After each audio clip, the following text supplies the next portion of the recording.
বাংলার এক অজপাড়াগা, নাম অমৃতপুর। চারিদিক ঘেরা বন জঙ্গল, নদী আর কাদাপথ।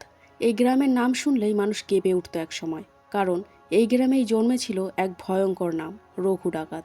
কিন্তু রঘু কি সত্যিই ডাকাত ছিল, নাকি সমাজ তাকে সেই তকমা দিয়েছিল? আর সেই গল্পই শুনব, রঘু ডাকাতের গল্প।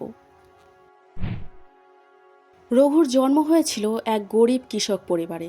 বাবা চাষ করত, মা দিনমজুর। পেটের ভাতে দিন চলত কষ্টে। ছোটবেলা থেকেই রঘু ছিল দুঃসাহসী। মাঠে কাজ করত, পুকুরে সাঁতার কাটত, গাছ থেকে ফল চুরি করে গ্রাম ভরা বাচ্চাদের খাওয়াতো। সবাই বলতো, এই ছেলেটা বড় হবে কিন্তু ভালো পথে হবে না। একদিন খরার বছরে রঘুর বাবার সব ফসল নষ্ট হয়ে গেল।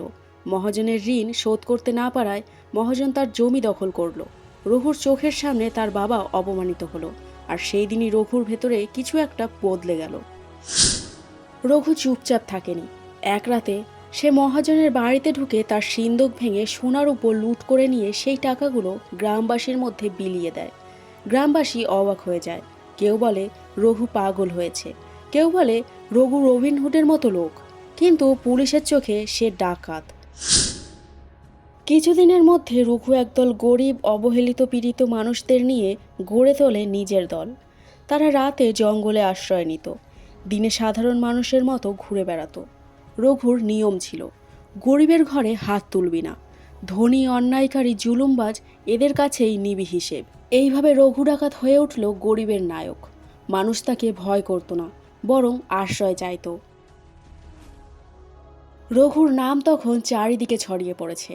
পুলিশ একের পর এক অভিযান চালায়, কিন্তু কেউ রঘুর খবর দিতে সাহস পেত না, কারণ গ্রামবাসী জানতো রঘু কখনো অন্যায় করে না, আর যদি কেউ তার খবর দেয় সে বিশ্বাসঘাতক বলে গণ্য হয়। একবার পুলিশের সাথে ভয়ঙ্কর সংঘর্ষ হয় নদীর ঘাটে। রঘু নিজের লোকজনকে বাঁচাতে গিয়ে আহত হয়, কিন্তু তবুও পুলিশকে ফাঁকি দিয়ে পালিয়ে যায়। তারপর দীর্ঘদিন সে লুকিয়ে থাকে জঙ্গলে। জঙ্গলে থাকাকালীন রঘুর পরিচয় হয় লক্ষ্মী নামের এক মেয়ের সাথে। লক্ষ্মী ছিল এক সাধারণ গ্রামের মেয়ে, কিন্তু সাহসী। রঘুর মধ্যে সে দেখেছিল ভালোবাসা, মানুষের প্রতি মায়া। রঘুও তাকে ভালোবেসেছিল, বিয়েও করতে চেয়েছিল, কিন্তু সুখ বেশি দিন টেকেনি। পুলিশ রঘুকে ধরতে পুরস্কার ঘোষণা করে, যে ধরিয়ে দেবে সে পাবে 1000 টাকা। দরিদ্রের চাপে পড়ে গ্রামের এক লোক বিশ্বাসঘাতকতা করল। রঘুর দলের অবস্থান জানিয়ে দিল পুলিশের হাতে। রাত্রি গভীর, চারিদিক অন্ধকার। জঙ্গলে আগুন জ্বলছে, গুলির শব্দে কেঁপে উঠছে পাহাড়। রঘু লড়ছে শেষ শক্তি দিয়ে, এক হাতে বন্দুক, অন্য হাতে তার সঙ্গীদের বাঁচানোর চেষ্টা।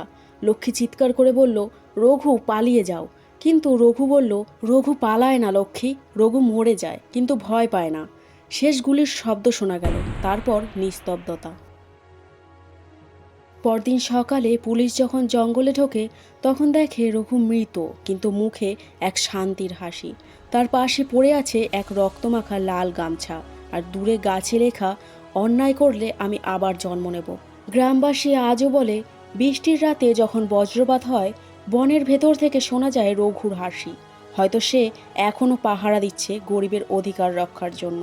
রঘু ডাকাত নামটা আজও ভয় আর শ্রদ্ধা দুইয়ের প্রতীক। সে হয়তো সমাজের চোখে অপরাধী ছিল, কিন্তু গরিব মানুষের মনে সে ছিল একজন মুক্তিযোদ্ধা, ন্যায়ের প্রতীক।